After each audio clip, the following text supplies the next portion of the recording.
Welcome into a special edition of Making a Leap on the Road, I guess. This is the first one that we've actually taken out of the confines of this place. Well, outside of the building anyway. We went on the road to Nashville, Tennessee this past week and attended something called the National Religious Broadcasters Association Convention, which, if you don't know about that, I'd never been. No. I know you'd never been. No. But what we learned about the National Religious Broadcasters Association is it is huge. Thousands and thousands of people. They're from all different areas related to just media, sharing messages, sharing ideas. I couldn't believe, just when you're talking about, I think of podcasting or maybe radio, but it branched out into so many different areas. I know that there were some clips that we were showing that were showing up on social media as we were there. And so hopefully if you haven't seen those, you're able to go back and find some of those, because I think it just kind of, it showcases the variety of who we met and who we talked with. So the NRB has a staff of people that put together the conference every year, and they have a communications director that we met named Noelle Heisinger. Mm-hmm. She's a fascinating young lady, grown woman, whatever she is, younger than us, and she worked in President Trump's administration. Yes. And now she works for the NRB as kind of their spokesperson. And again, this is a national organization. What interested me so much about her is I found out that she was homeschooled. Which I loved, and I loved talking with her about that, which I know, we'll show here, but just she was very adamant in her comments to us that it didn't have to be homeschool, didn't have to be, a private Christian school. It's whatever the family felt was best in terms of education, but that she specifically for the purposes of our conversation was homeschooled, and that is contrary to what some of the popular opinions are about homeschooling and where it can lead and what you can do with a homeschool education. A lot of people worried about accreditation, worried about experiences. And well, she ended up where she ended up for a part of her work career, and that's a big deal. Yeah, that's what I think is so impressive about this conversation is for people that think, oh, I don't know, homeschool, and I'm not sure if the kids are as qualified when they come. Well, I mean, take a listen to her story. This being the first year that we've been to the National Religious Broadcasters Conference here in Nashville, I hope this will be the first of many, many visits, but because it's the first time we've ever been, one of the most helpful resources who helps organize this whole thing and keep it running is Noelle, and I'm going to butcher her name even though I've practiced it 1,000 times, Heisinger. Close? Just about right. Almost right. You say it so it's right, please. Heisinger. Thank you.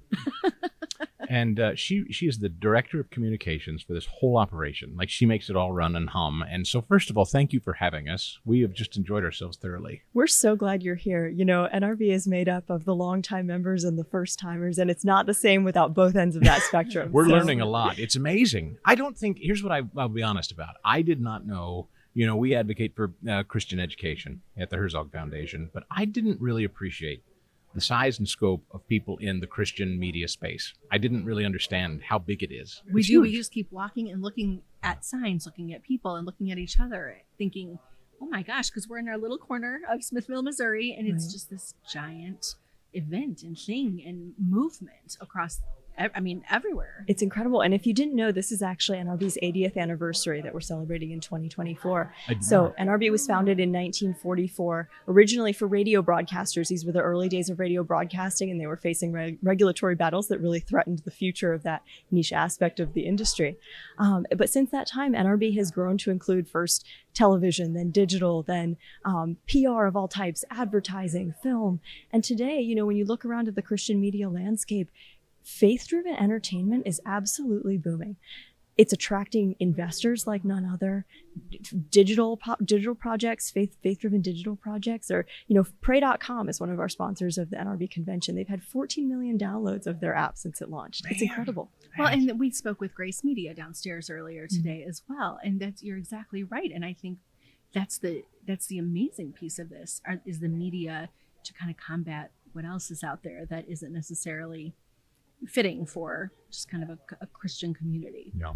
Right. Down in the below where we're standing is a convention hall full of exhibits. I don't know how else to describe it. Yeah. So how would you describe it? Because if people have never been to this convention, they should know what it is. I think it's fascinating because it's all facets. People like us who talk about education, but much, much more than that. It's incredible. I was just down there. We were just having a workshop about regulatory issues related to Christian broadcasting. And so as I was crisscrossing the exhibit hall, it's dizzying if it's your first time there, or even really your first time this year. It's Yes. incredible. It's everything. It's communications, technology. There's live broadcasts happening. There's ministry solution. There's churches, advocacy. Payment platforms, Everything. for like everything. Right. I couldn't believe it. I mean, if you're looking for alternative solutions where Christians will not be deplatformed, the NRB Convention Exhibit Hall is the place to be. You and I were talking a little bit privately, and the reason we invited you here was because, in addition to being a great spokesperson for the NRB, you also happen to be the product of homeschool. That's correct. And you had a fascinating life so far as a young person already.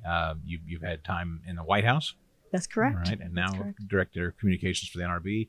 And every time you meet somebody who has been homeschooled, I've yet to not be impressed by their smarts, their ability, their capabilities, their poise, their presence, right? Yes, we talk about it all the time. It's just noticeable. And I don't know how often you've been told that as you were coming up, raised by your folks and homeschooled, but that's a common denominator, isn't it? Well, that's a very kind word. You know, I can't presume to know what everyone's experience with homeschooling was like, but mine was incredible. Yeah. It really was amazing. And I credit so much of that to my mom, just with her discernment and expertise as to what was the best curriculum, what were the best approaches. When was it time to find solutions outside the home and kind of supplement that home education with different tutors and classes and co-ops and different solutions. So I really credit my parents for their wisdom there. But I had a wonderful experience as a homeschooled student. I was homeschooled all the way through my high school graduation. And then after that, I actually went on to attend Patrick Henry College, which, as you may know, is a college attended by many people who were homeschooled previously. And you, from the beginning, K through 12, you were homeschooled. I was, yes. Did you ever, tell the truth? Sure. Did you ever say to your parents, I'm missing what's going on out there in the world, K through 12, the public schools. I'm missing it, Mom. I want to go see. It's such an interesting question. You know, this topic of socialization, maybe there's a better word for it now, you know, comes up so much in the discussion of homeschooling. There are two sides to that coin, at least, maybe more than two. Sure. You know, and I would say I benefited growing up from being part of a family that was very involved with the church community. So we had a lot of peers that we spent time with, a lot of other families that were like-minded, a lot of other homeschooling families. It's not necessary if you're homeschooling to, you know, primarily befriend people who are also homeschooling families, but it does help because your children will have similar schedules and you can get them together and they can practice their social skills. But, you know, I think that being said, you know, my parents did an amazing job in that environment and making sure that those social skills were well developed. And we had lots of opportunities to kind of pursue things early and often that we were interested in, that were extracurricular. You know, today's parents are in a very different cultural environment. And they may not be quite as concerned about socialization as protecting their children from some of the influences that are out there. The socialization is not necessarily a good thing, right? And ensuring that socialization takes place in a values-aligned environment. Yes. Were you aware of being different when you were kind of coming? I mean, you said you were around a lot of other homeschool families. Right. Were you aware that there was this whole other world out there? Did you feel like you were missing anything? And we ask because, again, we speak with a lot of families who are worried about that. The whole point of our show is to kind of encourage parents and maybe students who are considering it, you know, to make the leap, because it's for a lot of us who have just experienced private Christian school for the last couple of years with our daughter. We try to dispel myths, you know, people that kind of have these fears that maybe it's odd or weird or different or difficult. So we always like perspective from people that have been in it, you know? Yeah, absolutely. I was aware that there were different people doing different things. You know, we were friends with the kids in the neighborhood and the kids in the neighborhood went to the public school while we were homeschooled. And, you know, I think that this can be just a little bit of a sidebar, but I think that can be one way to instill in your children, if you're homeschooling or maybe doing some alternative educational program and, you know, their peers are maybe in public school. It's a great way to teach your kids confidence. We don't all have to be the same. We don't all have to be doing the same things. And, you know, what's best for you may not be what's best for somebody else. And so that's the first thing. But, you know, I was always aware that those things were out there. And I think it's important to recognize that homeschooling may not be the best solution for every family, not the best solution for every child. I think for me, it was a great fit, though. And so those differences were very tolerable. And I tended to see the silver lining in those differences. Listen, when you tell me that you have made your way to the White House, this is something our friend Sam Sorbo says all the time. She hates when she hears parents say, "Oh, I could never teach. I could never teach." I mean, your mother, I assume, did the bulk of the education. She did. Educating. Did she ever imagine that she'd be educating a woman that would future. grow to go to work at the White House? I mean, I don't think many homeschool parents necessarily think about where their kids are going, but that's quite an accomplishment. Well, that question of outcomes is such an interesting one, and I think that the mentality that my parents brought to their version of homeschooling was that they were hoping to turn out adults who were strong in their faith, not necessarily people who would achieve certain professional outcomes or, receive certain awards and recognitions. Those things are really blessings when they happen. And you use the phrase "made it to the White House." I couldn't have planned that. That was a door that got opened for me. And was it related to my homeschool education? I definitely think there are connections. From a really early age, my mom encouraged a lot of reading, a lot of learning. I loved U.S. history, absolutely relished that type of literature and those different types of materials. So those seeds were planted very early, kind of that interest in being part of the life of the nation. And, I think that homeschooling allows the imagination to soar in a way that, if you grow up believing those kinds of things are possible, you're ready to walk through those doors when they open. Well, and you're not stuck with a 45-minute bell ring, 45-minute bell ring. You can do so many things that I think foster that the concept of like who you are versus what you're going to be, and who you are and where you're going to go. There's just preconceived notions about being homeschooled, outcomes, what that means, the socialization thing, parents doubting whether they can or not. The reason I thought you were such a compelling story is you have, through God's help and wisdom and plan, you have ascended to great places, and you've never set foot in a traditional school. And we hear people all the time say, well, our kids have got to go off to the traditional four-year university, or they can't find a good job, or they'll miss out, or we got to have the school sports, or kind of these bromides that really aren't true. And you're a walking example of that. Right. I think that there's a lot of truth to that.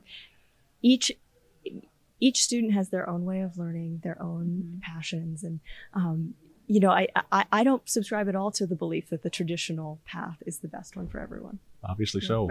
Thank you for inviting us, I guess. We talked to your president, at least I did, on my radio show, and he said, why don't you come down? And I said, we should, and we're going to take making a leap down there too. And so I've been doing the broadcast on the radio side and doing this podcast, and we've learned a ton. So we'll be back every year, and we really appreciate your hospitality. Yes. Thank you so much, Chris and Christine. It's wonderful speaking with you.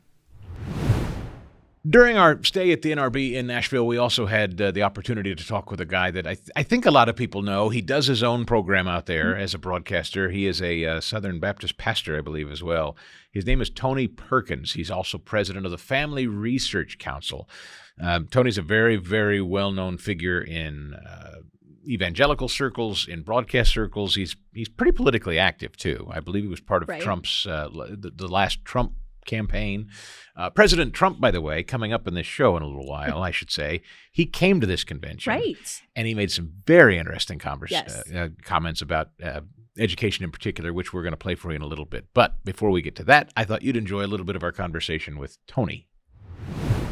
What a thrill it is to be with Tony Perkins. Tony has been actually a guest. Well, no, let me rephrase that. You invited our president of the Herzog Foundation, Daryl Jones, on your show to talk about the Herzog Foundation, expanding Christian education. It is great to be with you, sir. Well, thank you, Chris. Good to be with you. The the Family Research Council, you are the longest serving president, I was just reading, which I did not know. Yeah. How about that? Over 20 years. So I've been there a while. Can you just briefly, for folks that may not know what the council is? We've been around 40 years. I've been there half the organization's life. What we do is we work to shape public policy from a biblical perspective, right? We're unapologetically Christian, Bible believing. We believe that if the Bible and the principles in Scripture were good enough to build a nation upon, they're good enough to guide a nation with today. And so we advocate for public policy that is in alignment with God's Word. And to that end, I wanted to pick your brain briefly because you're a busy man. So I wanted to ask you, when it comes to public policy, state by state, as we discuss education and the state of education, where are you and what have you been interested in as that's developed over the last years? Well, I mean, for multiple fronts of concern and of interest. I mean, as a father of 5, obviously very interested in education. We homeschooled all of our children. I'm a product of public education, but that's been a few years back. Before it went nuts. Before it went wacko. Yeah. But it's become centers of indoctrination. And so, there was a time when I felt like, we ought to be there and have a presence. I think that our children should not be sacrificed in terms of a public education system. Now, that said, I do not think we should abandon it from a standpoint of, I think we need to send young people who are called to teach into the public schools as missionaries, to take the light into a very dark place. We need to run for school boards, and we need to try to do a course correction. But when we look at it, the vast majority of kids are going into public schools. What we cannot get out into homeschool or into private education, we need to influence that system, but not with our children. We need to pull our children out of the public education system. Yes, and we've spoken with the homeschool legal defense folks, and because your children have been through it, there's been a decades-long fight in this country for the right to homeschool without harassment. Oh, I've been in those fights. As a legislator back in Louisiana in the early days, it was a day-to-day struggle to make sure that you didn't have these overly zealous government officials coming in to tell you what you could or could not do. And to that end, may I ask then, and I no wrong answer, just curious, I know there's been often some division about homeschool and Christian education, the school choice movement, understandably, those of that homeschool era that really had to fight, as you just mentioned. Right. Little mistrustful, frankly, sometimes of government, of the idea of government dollars, taxpayer dollars. Oh yeah, well, I'm in that category. I advocated, authored legislation that dealt with that from a standpoint of tax credits, refundable tax credits, as opposed to vouchers. Just from a standpoint of being concerned about those government strings coming in. Now, so for instance, like universal school choice, like Governor Sanders in Arkansas or Governor Reynolds in Iowa, you do or do not really care for that? Well, I mean, it depends on the overall structure. I mean, I think we do have to look long term. Okay, now Governor Sanders, solid, great governor, but she's not going to be there forever. Right.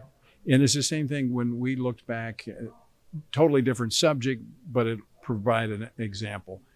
George W. Bush, when he was president after 9/11, when we put forth the Patriot Act. Now, I was not a fan of the Patriot Act back then because I knew that at some point there would be another administration that could misuse it. Voila. Here we are. Yeah, here we are. So I think we just need to be mindful that what we see today is not what we'll have tomorrow. So we need to try to structure our public policy so that it is resistant to those who would be hostile to our values. Final question, I'll let you run. What would you say to young parents with young children? I know yours have grown. Mine are almost finished with high school. But to those who have the little ones who are thinking, what do I do? Can I homeschool? Can I teach them myself? Should I keep them out of public school and do it a different way? What would you say? Cherish every moment. We were not going to homeschool. I was a reporter before I got into politics. In between my law enforcement career, became a reporter, long story. But I did a story on homeschooling. And I went home and I told my wife about it. I said, hey, we just had our first child. I said, look, there's this great thing called homeschooling. And she said, we're not doing that. Now, see, that's normally not the story. Normally, it's the ladies, the mothers are usually embracing, and the fathers resist. I'm not wearing those blue jean jumpers. We're not doing that. The denim dresses, yeah, right. And so I said, okay, all right. So my daughter turns 5, time for kindergarten, and it was time for her to go to school. And the bus pulls up. My wife says, I can't do that. I'm not putting her on the bus. Wow. And so my wife has homeschooled 5 kids all the way through. She's been, we still have a 16-year-old that's still in the process, but no looking back. Now, I will tell you this, and this is, my wife would actually say it better to any mother who's doing it. Do it one day at a time, 1 year at a time. Don't get lost in what's down the road because you'll be overwhelmed. I don't know calculus. Yeah. If they're in kindergarten. But my wife looks back now, and we talk about this frequently, how thankful she is that we homeschooled our kids. Mm-hmm. Our family is tight-knit. My children interact with one another. They are extremely socialized. All of the things that we hear that doesn't work for homeschoolers. In fact, it's the opposite. So I would say, look, this is your most important responsibility and opportunity as a parent, is to train your children, not just to do calculus, not just to know American history, but to know the Lord, to walk with him, to know the way in which you should go. And no one can do that better than a parent who knows the Lord. Tony, it's a pleasure. Thank you for your visit today. I appreciate it. Thanks, Chris. I think it's always important to have a little bit of humor as you're talking Yes. with all these people. And one where that had us laughing consistently beyond after talking with her was Bridget Cameron, who is a relation to Kirk Cameron, to Candace Bure Cameron. And she was there with the promotion of her book, which is titled Overlooked. I had to think for a second. What a sweet lady this is. So nice and Pocket short. size. Pocket size. I don't think I've ever met a woman this short. She was tiny. She was a tiny one, and but full of energy, full of enthusiasm for just what God has done. Growing up, kind of in that, I think she actually said the phrase "growing up in the shadow of some Her famous famous siblings.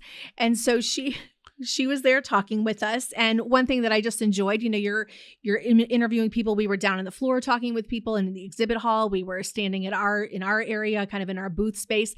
But our booth space was a table with microphones set up to talk with people. And Bridget Barely cleared the table. wonderfully could not reach the microphone. So we went ahead and we had to pull one of our cases with all our equipment over so that she could stand. And then we had to explain it because she said, well, nobody's going to understand, or she's not talking to other people that are 4'11". We were talking to her. So we just had some good, conversation around that, but made sure that we helped her out there. What I loved about this conversation too is I think it's Candace Cameron and her brother Kirk Cameron, of course. You know Candace from Full House, right. And you know Kirk, of course, from Growing Pains and right. all their work. They're still doing TV and all kinds of things. They have a third sibling, Melissa, which I didn't know as well. Yes. But Melissa is a focus in this conversation because she's actually a mom of several homeschool kids. I think like 5 that she's homeschooling. So we do stray into that conversation about this homeschooling. Right. And then she tells a fascinating faith story about how her brother Kirk brought basically the Their entire whole family to faith. And just, I think, which again, just kind of showcases a lot of you just never know, you don't know where that connection is going to come and you don't know where that growth is going to come from. So listen in on this conversation we had. We're here right now talking with Bridget Cameron Reidenauer, who has a new book out called Overlooked. And we are just one of the greatest things about being here and getting to meet people in all different capacities. We've got media, authors, bloggers, podcasters, and we've got you today and all to different talk. sizes, by the way. I know. So here's what you should know. This is the real stuff. You watching this. Now, those of you who listen, you can't see it. Those of you who watch this, what you should know is that Bridget is actually, if you see the cover of the book, I suppose your brother on the cover is, this is true to form. This is true height. This is, yes. So True height, yes. you're actually a very petite, shorter lady. I am. I'm feeling very tall and strong. And right? we are missing chairs. We put you on we literally stood you on a box, and now you tower over us. So I don't want people to think that you're a giant woman. I'm only 4'11". Really? And so my husband will fight me on that statement. But yeah, so I'm actually on we're on a crate. We're good. A crate. So the book is called Overlooked, and I think everybody kind of obviously understands that a couple of your siblings in particular are pretty well-known household names from their television years. Yeah. Is that the impetus for the title?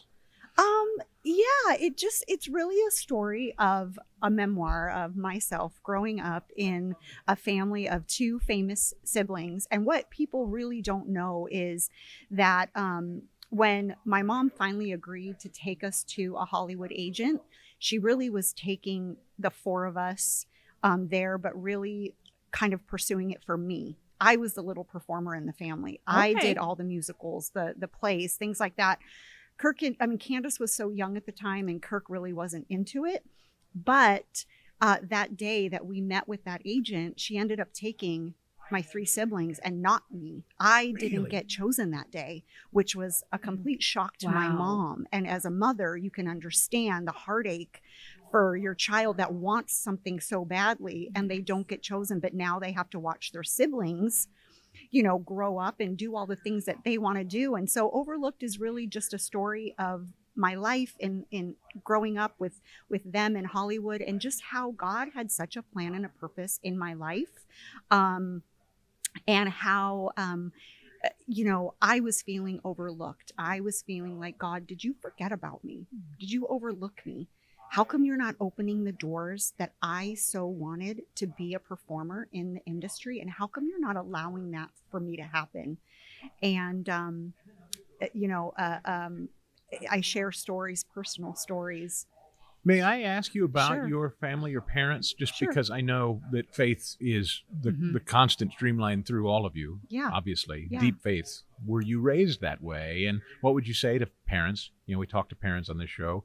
How, if that's true that your parents raised you that way, how did they do it successfully in your view? Well, I will tell you, we did not come from a Christian home. Okay. Okay. There was no faith in our home, no religion in Okay, our Now, house. that so surprised me. so Didn't that know is that. not Okay. new. Yeah, most people, they will think, oh gosh, this Cameron family was Mhm. raised this way. Mhm. No, we were not. My dad's parents were atheists. My dad was an atheist. My mom knew Christ as a little girl. We went to church on Christmas and Easter. Okay. That's when we went to Christmas or to church as a Mhm. family. And so it wasn't until Kirk, in the height of his career as one of the most famous teen heartthrobs Right. of that time, he was dating a girl that brought him to church for the first time, and he heard the gospel for the very first time, and he drove home, and he thought, if I were to die today, I wouldn't be going to heaven. Of all the things, all the good Wow. things that I was doing, I wouldn't be going to heaven. And so Kirk really pursued that, kept going to church, kept learning about God and who Jesus was and the good news. And he started sharing that with us as a family. His character on Growing Pains started changing of things he would do and wouldn't do. Right. And Kirk and I are only 10 and a half months apart. We're like Irish twins, I guess. So he talked to you about this. yes, As and a- we It could. wasn't parents. No, it was focused. Kirk who started planting those little seeds just by talking and sharing, never just, shoving it in our faces or whatever, but asking if we wanted to go to church. And because Kirk and I are so close, Mhm. I respect him. I love him. And anything that he believes is right, he researches, he asks questions, he does all of that. And if he says, Bridget, this is good, then I want that because I trust my brother. And I couldn't go to my parents. I couldn't go to my mom or my dad to really ask these questions because they didn't even really know. Sure. So it just kind of just snowballed. And You know what I love That- about I it? would say that's super I don't mean powerful. to interrupt, but No, you're I'm dying to know when you're talking about being raised in a home really devoid of that, and you guys catch fire. yeah, Are you speaking to your parents about it? How do they receive it as parents? This is kind of, you usually don't hear it this way. So are your parents listening? Are they interested? Are they arm's yeah. length? Well, of course, my mom was because she knew She- Christ as a Mhm. little girl. Yeah. But my dad was a school teacher for 35 years, and so being a teacher, he had a lot of questions. So he would go to Kirk. Again, the same thing. Kirk was starting to become very knowledgeable. And so my dad would ask a lot of questions, but he was still very hesitant. So we all eventually, accepted Christ. My dad was the very last one because he just had questions. Which and I think he- is okay. Absolutely. I think that's Analytical fantastic. guy. Yes, Yeah. Mhm. very, very much so. And so, he finally, we didn't know this, but my dad actually did finally accept Christ. My brother got to baptize him at a men's retreat. Wow. So to think here, my brother who used to pick on me and tease us girls and get us in trouble, brought us all to the Lord. And it's just so amazing because even though God chose our family to be in the dark world of Hollywood and we didn't know who Christ was, Christ still had his hand and his hedge of protection over our family because he knew how he was going to use us in all of this. Amen. And little did I ever think and see and, comprehend that I would be writing a book. I would be going across the United States and speaking at women's conferences and conventions and things like that and meeting you and just giving hope to people out there that might have felt how I felt as a child and Yes. just knowing God has such a plan and a purpose for everyone, even at a young age. Yeah. Moms and dads that have young kids out there that might be struggling, like, God, what do you want my child to do? Or God, what do you want me to do? I just encourage to just let the Lord lead and open those doors, but never stop realizing our plan and our purpose here is to be in the will of God. Yeah. Which is far beyond anything. It's beyond church. It's beyond school. It's beyond it's just, that to me is the most powerful thing of all, because once you have that, I think it does permeate everywhere else. Absolutely. Do you have kids, Bridget? I do. How many? I have 3 children. Well, I should say I have 4 children. I have 3 here, beautiful children on earth. I have 1 daughter that's in heaven. And I share that story also of my miscarriage in my book, which is another powerful story. But yes, our oldest son, Cameron, which is kind of ironic. People say you can't have a son named Cameron because then it's Cameron. And I'm like, no, I'm married. So it is not that. It's not that. But my oldest son, Cameron, is 22. Our son, Everett, is 20. And our daughter, Reese, will be 18 next month. So how did you raise them? That's what we want to know as Christian parents who are trying to influence our own kids, and as people who listen and consider, what do we do with our kids who maybe are in public school right now? Well, and you referenced you said the dark force, this dark culture, this dark force. What do you advise parents to do? Oh my goodness. Just, obviously, just keeping them in church, getting them in a good group of friends that will lift you up spiritually, emotionally. And, for us, it was, our oldest son, Cameron, all of our kids went to public school for quite some time. But at one point, we did notice that Cameron was definitely falling behind in school. It just was not for him. So we made the tough decision to pull him out of public school, put him in a private Christian school where he flourished, where other people, come on, as parents, it takes an army to raise children, Absolutely. Right? And so it's like, you've got to have everybody feeding them the word or being a good influence and making sure that their friends are, these friends and families that are also going to spiritually teach your children and speak into them. Can you explain that flourishing when you said he got to Christian school and flourished? How so? Oh my gosh, like the classroom sizes were smaller. Okay. He didn't feel so far behind if he couldn't keep up in public school.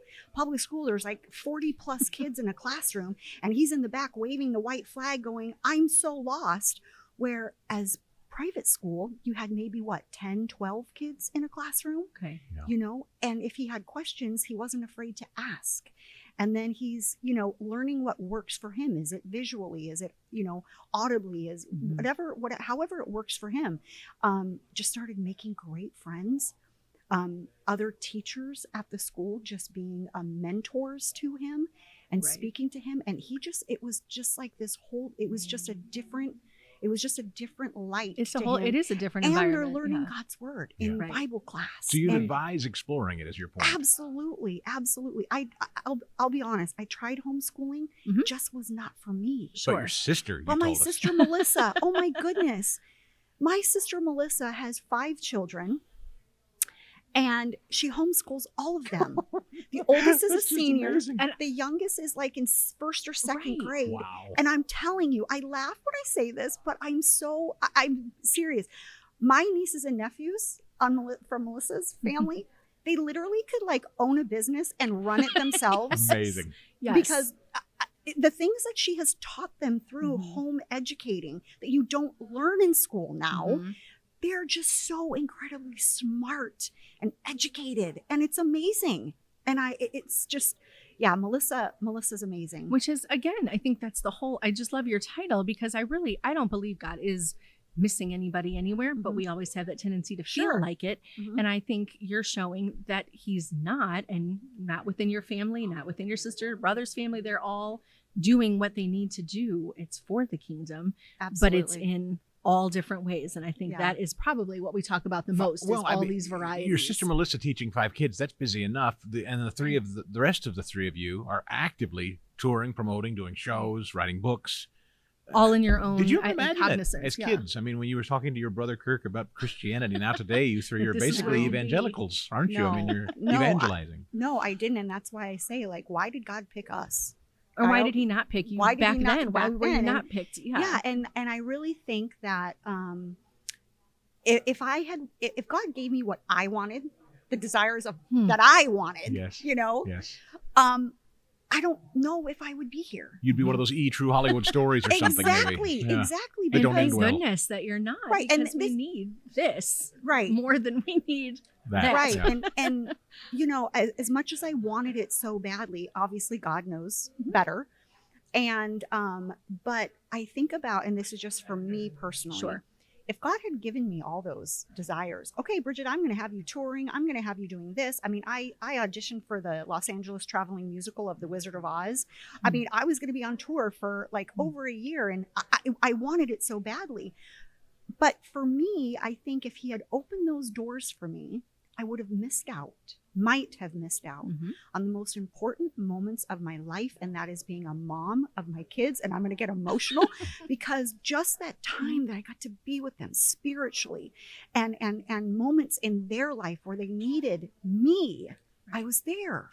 I was there. And I don't ever want to miss those moments. Sure. And so now my children are grown. Right. And now God's going, it's your time. And here you are. It's your Here you are time. with On your shows mom like talking ours. with us. I love it. Love your passion. Yes. Love your work. Your entire family. What an inspirational story, Bridget. Thank you We're so much for coming. pleased to be able to thank do you. this. This was such And a good by the way, connection. can she step down off the crate so everybody can see? Yeah, Like, what do okay. you If you want actually to, look I like? can, Hi- like- just step No, back I'm there a not minute. good. Yeah, just I there. do. You see her? Yeah, here, walk right here. Look at that. That's Bridget. Thanks, Bridget. Thank you. Hilarious. Had to step down off the box there. Did you step? It was hilarious. That box we had probably gave her like I know. a good 2 feet. And I don't normally feel like a giant, but I did. In fact, when we Yeah. were taking some pictures with her, I was like, do I bend down? Because I feel like, Yeah, but she's she was sweet. so gracious about all of it. So the whole week down there in Nashville wrapped up. We had many more conversations, and I hope you'll check out our Making the Leap social media for more interviews and more content.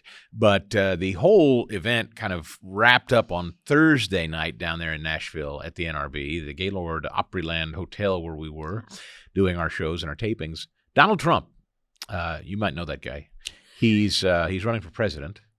And Just in case. he decided to address the NRB. This is the first time, as I understand it, maybe any president, but certainly Trump has addressed this group I think before. that's what they said. Yes. And it was interesting. He was in rare form, and he made a couple of specific comments related to education and the gender fluidity stuff and the PC stuff in schools. And I thought you would enjoy hearing a little bit from the former president of the United States, Donald Trump. Take a listen. Another top priority will be to take back our education system from the communists and the freaks that are destroying it. On day one, I will sign a new executive order to cut federal funding for any school pushing critical race theory, transgender insanity, and other inappropriate racial, sexual, or political content onto our children. Thank you. I will support a policy of universal school choice, allowing parents to choose the public, private, charter, or religious school that best suits their children. And I will support America's homeschool families, including allowing 529 education savings accounts to be used for homeschooling expenses up to $10,000 a year per child, completely tax-free. So you can do that if you like it. And to me, very importantly, I will close the Federal Department of Education, and we will move everything back to the states where it belongs and where they can individualize education and do it with love of parents, love of everybody, but most importantly, the love and respect of their student. All right, this just in moments ago. I was just corrected by the research staff on the show. We have those here. And thank goodness. Yes, George W. Bush and Ronald Reagan had also addressed the NRB, which makes sense because Ronald Reagan was an actor and a broadcaster. So, and I think it's important to note that, I mean, this is a big deal. I think this conference, this collection of people and what they're doing across the country in terms of religious broadcast options and outlets, Yeah. that's a big deal. We'll So be I'm going to glad. this every year. I'm certain of it, and we'll have plenty more to say about it in the coming years. And I would encourage you to go if it interests you.